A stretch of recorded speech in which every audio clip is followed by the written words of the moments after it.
Bienvenidos una semana más a Granada Entre Libros, el espacio dedicado a la literatura aquí en Onda Luz Televisión, donde cada semana hablamos con escritores granadinos o relacionados con la ciudad de Granada, con libreros, con agentes culturales, para conocer cuáles son las novedades literarias que encontramos en las librerías de nuestra ciudad. Hoy nos acompaña en la sección Miguel González Martos, un escritor poeta granadino que acaba de presentar hace pocas semanas su último libro, Agua entre los dedos. Bienvenido, Miguel. Buenas tardes. Bueno, Agua entre los dedos es un libro que habla de la vida y de la muerte. Son, como decían, ¿no? Nuestras vidas son ríos que van a dar en el mar. Pues sí, nuestras vidas son ríos que van a dar en el mar, como decía Jorge Manrique. Y el mar, el agua, en definitiva, son muy protagonistas de este libro, porque desde muy antiguo, cuando yo empecé a escribir y a apasionarme por la poesía, ya cuando tenía 14 o 15 o 16 años, pues me impresionó mucho la primera vez que leí los poemas, las coplas a la muerte de su padre, de Jorge Manrique.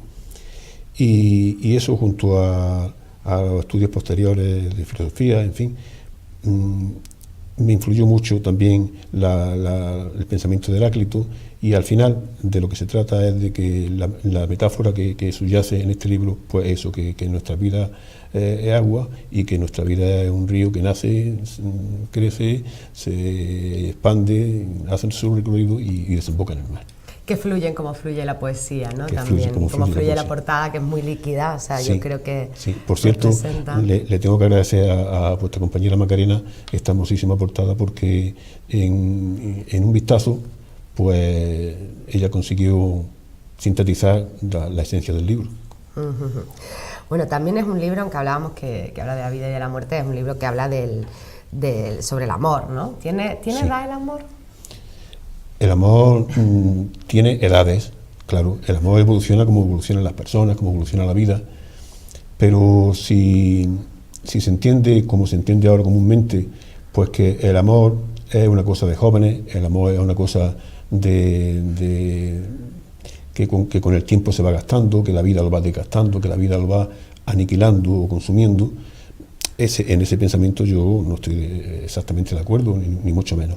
El amor tiene edades, y en cada edad y cada persona va evolucionando como evoluciona su vida, evoluciona su capacidad de amar y su amor efectivo. Bueno, es tu cuarto libro, el anterior es de Peatones y Náufragos. ¿En qué se diferencia de Peatones y Náufragos de Agua entre los dedos? Pues tienen en común lo que para mí tiene en común casi todos los poemas que escribo, y es que trato de reflexionar sobre la condición humana, más aún en este tiempo nuestro del siglo XXI, en el que la cultura del tener se ha impuesto casi totalmente a la cultura del ser. Como decían los filósofos existencialistas franceses, estamos en la cultura del tener y no del ser. Y desde ese punto de vista entiendo que lo que está ahora en grave riesgo es la propia condición humana, tal como la hemos conocido desde la antigüedad clásica, pasando por el Renacimiento hasta nuestros días, ¿no? Y por la Ilustración.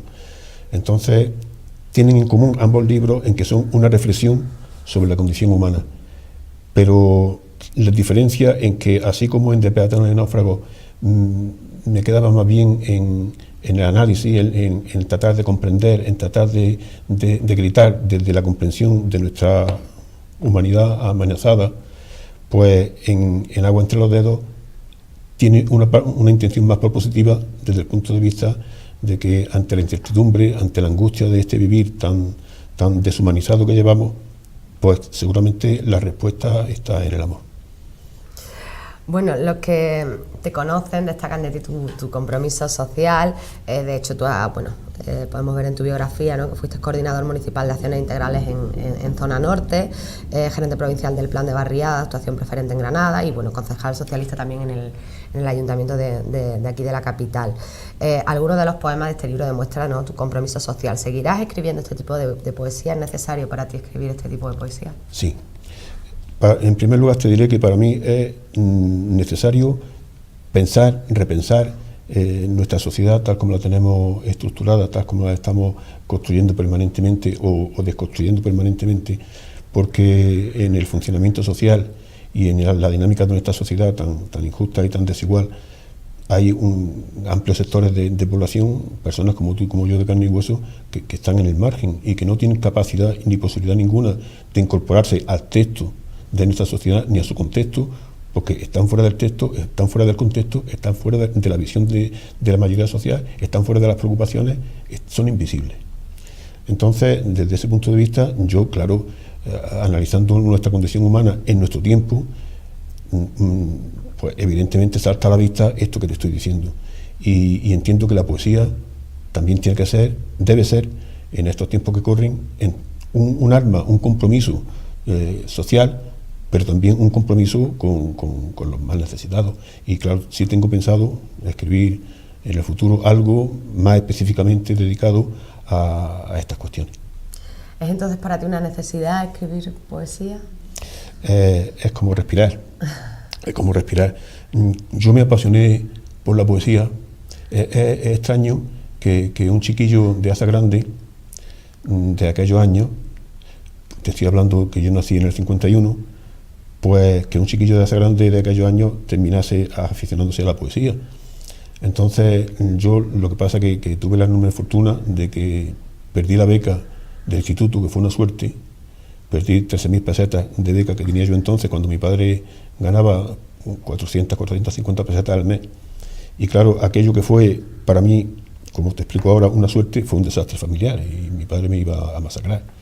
Pero eso supuso que, como no sabían qué hacer conmigo, hablaron con unos curas y decidieron que yo tenía que tener vocación religiosa. Entonces me mandaron al seminario y aquello fue para mí una salvación, porque allí una de las cosas que yo más ambicionaba y que más me gustaba era leer tebeos.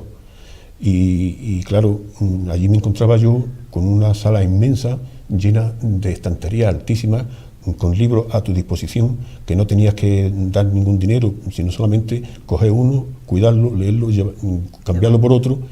Y eso, junto a un profesor de literatura que todavía vive y con el que estoy en contacto, José Sierra Cortés, es el que me aficionó a leer poesía. A partir de la lectura de la poesía, casi por un movimiento natural, pues te atreves a hacer los primeros pinitos en un papel con un lápiz, ¿no? Y a partir de ahí, pues ya, yo creo que ya sobre los 17, 18 años, escribir poesía se me transformó en una necesidad vital. Y en estas estamos. En esto seguimos, ¿no? Bueno, ¿qué voces te han influenciado, te han inspirado para crear tu obra? Mis padres en la poesía es todo lo que he leído, todo lo que he leído. Yo soy un desaforado lector de libros y un desaforado lector de poesía. Entonces, desde los poetas clásicos, desde Homero, desde Virgilio, pasando después por el Renacimiento, por Petrarca, pasando por Jorge Manrique, pues después llegando a la edad de oro española, pues Calderón, Quevedo, Góngora, o más adelante en nuestra modernidad, Rubén Darío, los poetas contemporáneos españoles y extranjeros, los poetas sudamericanos. He leído tantísimo que imagino que soy el hijo de muchos padres y en lo que escribo pues se traducirá de alguna forma ese ADN. De todas formas, para mí los poetas, digamos, de cabecera míos, pues pueden ser, como para muchos, pues Antonio Machado, Miguel Hernández, Pepe Hierro, Luis Cernuda, todas estas escritoras. Bueno, léenos un poquito para que podamos, los oyentes de Onda Luz puedan escuchar pues, tus poemas, un poema tuyo. Voy a elegir un poema de Agua entre los dedos, no sin antes agradeceros a Esdrújula Ediciones, a ti, a Víctor y a Macarena, esta hermosísima criatura que habéis creado, porque yo al fin y al cabo lo que he puesto ha sido las letras, pero vosotros le habéis dado cuerpo y la verdad es que es un libro muy hermoso. Las personas que ya lo conocen os felicitan, me felicitan a mí por el mérito vuestro. Yo lo recojo y aquí del otro lado de que es un libro pues muy bonito de ver, muy suave de tocar y que invita a abrirlo y a leerlo. Bueno, para despedirnos, en equipo, esa era la intención. Eso es. Este poema que os voy a leer viene como a sintetizar el sentido profundo del libro. En definitiva, viene a decir que Todos los seres humanos de ahora y de siempre hemos sentido la incertidumbre de que sabemos que estamos aquí de paso, la conciencia del tiempo nos agobia, sabemos que nos tenemos que morir, eso nos genera, como decían los filósofos existencialistas, una cierta angustia de vivir, nos desasosiega, y en cada tiempo de la vida, o en cada tiempo de nuestra historia como mundo, como humanidad, pues se ha tratado de darle una respuesta a esta angustia, ¿no? Yo entiendo que la respuesta básica a la angustia de vivir, morir, pues no está fuera de nosotros. Yo creo que la respuesta está dentro de nosotros mismos y en la capacidad que tengamos de ese dentro de nosotros mismos ponerlo arraigado con el dentro de sí mismos de otras personas. Por eso os voy a leer este poema que he titulado Primera del plural. Con frecuencia, al conjugar los días, olvidamos cuál es el verdadero pronombre personal. Yo es cerrarse, Narciso ensimismado, ahogarse a soledad. Tú trae frontera a los labios, o trinchera, distancia que se da. Él y ella, certidumbre de ausencia, lejanía, nostalgias o cuchillos por detrás.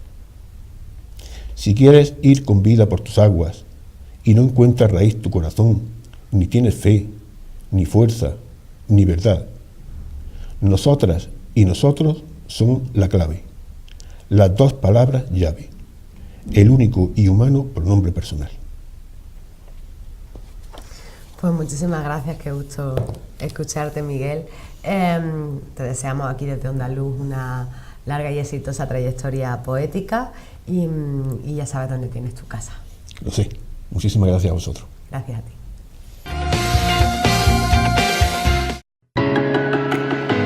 ¿Necesitas sonorizar tus actos? Tenemos el equipo de sonido e iluminación apropiado para cada evento. Conciertos de pequeño y gran formato, congresos, presentaciones, ruedas de prensa, conferencias y reuniones. Sonoacústica, equipos profesionales de audio, vídeo e iluminación. No te la juegues. Haz que tu acto se vea y suene bien. Sonoacústica. Seguimos aquí en Onda Luz Televisión, en el programa Granada Entre Libros que dedicamos a la literatura, y vuelve a acompañarnos esta semana Andrea Villarrubia, vicepresidenta de la Asociación Entre Libros, que estuviste ya el otro día comentándonos un poco los proyectos que tenéis, cómo se creó la asociación en 2010 para trabajar a través de la lectura con personas que están en riesgo de exclusión social. Hablamos de que organizáis diferentes lecturas en centros penitenciarios, en casas de acogida, en hospitales. ¿Cómo se preparan esas lecturas para esos grupos según los oyentes? Porque supongo que no es lo mismo trabajar, como hablábamos, en oncología en el hospital materno-infantil que trabajar con presos, por ejemplo. Sí, aunque ya el otro día demostré, el libro que recomendé era un libro que podía ser utilizado, leído, tanto con niños como con adultos. Eso quiere decir que hay muchos libros que pueden indistintamente ser leídos para cualquier edad. Pero también es verdad que no es lo mismo estar con adultos que con niños. Normalmente en los proyectos que llevamos con adultos, las sesiones se plantean de la siguiente manera. Siempre hay una lectura de un poema, es decir, la poesía está muy presente en nuestros proyectos. Es decir, leemos un poema en voz alta y a partir de ese poema realizamos un diálogo, una conversación de lo que a cada uno o a cada una le ha podido sugerir ese poema. Ahí pueden aparecer sueños, frustraciones, deseos, recuerdos, es decir, cualquier sugerencia que el poema, bien a través de una palabra, bien a través de un verso, le ha sugerido a cada uno. El poema evidentemente se enriquece, es decir, porque ya es una lectura colectiva, no es una lectura individual. Se comparten las distintas miradas sobre un mismo texto. A veces puede durar, a partir de la lectura de un poema, la sesión, que suelen durar en torno a hora y media, o 2 horas como mucho, pues puede girar simplemente en torno a ese texto. Pero luego además siempre llevamos un cuento que puede ser, digo el cuento porque nosotros no ponemos libros para leer, siempre seleccionamos textos que sean breves, que se puedan leer en 5 o 10 minutos, para que lo importante no es solo la lectura, sino la conversación que hay después de esa lectura. Entonces elegimos cuentos, bien como el que leía el otro día, el cuento de Yo, o bien un cuento literario, es decir, de distintos autores. Bueno, evidentemente la literatura es tan bonita, el cuento es tan sintético, desde Borges, Poe, autoras, etcétera, ¿no? Y hacemos lo mismo, es decir, tras esa lectura pues hay un diálogo. Y hay cuentos ya en los distintos voluntarios, pues bueno, tenemos encuentros que recomendamos entre nosotros, pues este libro o este texto ha funcionado muy bien, vamos a seguir leyéndolo, o este a lo mejor que creíamos individualmente que podía ser un gran texto, pues a lo mejor no funciona en el colectivo, y esa es la idea. Bueno, habéis recibido varios premios y reconocimientos, como el premio de la Feria del Libro de Granada, 2017, el premio otorgado por la Sociedad Andaluza de Cancerología por las actividades de lectura realizadas en el Servicio de Oncología Pediátrica del Materno Infantil, o el premio Prometeo otorgado por el Centro Penitenciario de Albolote. ¿Tenéis también apoyo desde las instituciones? Sí, aunque nosotros realmente somos una organización no gubernamental, y mantenemos una relación, pues bueno, si alguien nos llama y quiere que participemos en alguna actividad, lo hacemos, pero evidentemente somos una organización independiente, laica, totalmente, no preguntamos a nadie de quiénes son ni nada, simplemente que esté de acuerdo con las actividades que realizamos, y nos sostenemos pues con las cuotas de los socios, y también algunas instituciones bancarias que le hemos presentado proyectos y nos han subvencionado, proyectos concretos, pero esa es nuestra fundamental manera interna de funcionar. Bueno, antes de que nos recomiendes un libro, si alguien quiere ser voluntario o alguien quiere ser socio, ¿qué tiene que hacer? ¿Cómo tiene que contactaros? Fundamentalmente aquí funciona mucho el boca a boca, y la gente cada vez más, alguien que conoce a un voluntario o voluntaria de la asociación, pues dice, mira, tal persona quiere ser voluntaria. También a través de la página web tenemos un apartado que es para personas que quieren hacerse voluntarias, nos escriben. Y luego hay, digamos, un proceso... Recuérdanos la página web. La página web es asociacionentrelibros.es, o bien a través del correo, asociacionentrelibros, iguales, siempre es lo mismo, pero la única diferencia es que la página es www.asociacionentrelibros.es. Y normalmente convocamos a las personas que durante un tiempo se han mostrado dispuestas a ser voluntarias y impartimos un curso de formación, porque evidentemente, bueno, hay que enseñar a leer en voz alta. ¿Y qué se hace? Porque, insisto siempre, no es solo leer en voz alta, sino el trabajo posterior, es decir, cómo dialogar con esas personas. Entonces impartimos un curso de formación que puede durar 2 o 3 semanas, y a partir de ahí pues se integran esos voluntarios y voluntarias en los distintos proyectos que llevamos a cabo. Ese es el proceso, es decir, no se pide nada especial. En nuestra asociación hay gente muy diversa de edades. Hay desde gente de chicos y chicas de 18 años, la edad, bueno, por cuestiones legales se tiene que ser mayor de edad, 18 años, y luego hay personas de 70, jubilados o jubiladas, que tienen tiempo libre y que quieren dedicar ahora al final, en este momento después de su profesión, pues dedicar un tiempo a los demás, que de eso se trata, es decir, que ese es uno de los objetivos, una entrega de un tiempo particular dedicado a otras personas.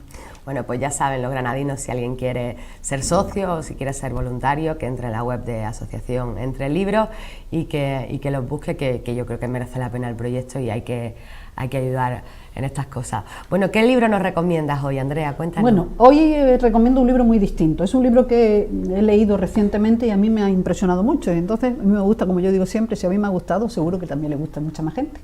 Es un libro que está editado en Galaxia Gutenberg y se llama Vestidas para un baile en la nieve.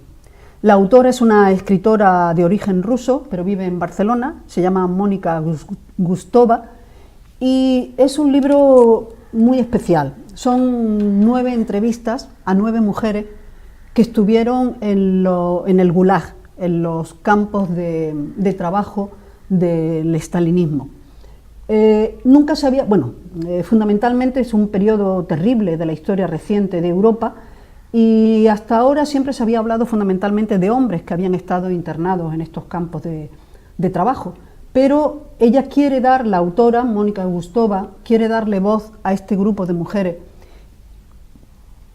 de ese periodo que estuvieron internadas y sobre todo cómo pudieron soportar ese internamiento. Y a mí lo que más me ha emocionado, incluso, y lo digo en esos términos, es cómo la literatura especialmente puede salvar un momento tan terrible como el que ellas vivieron.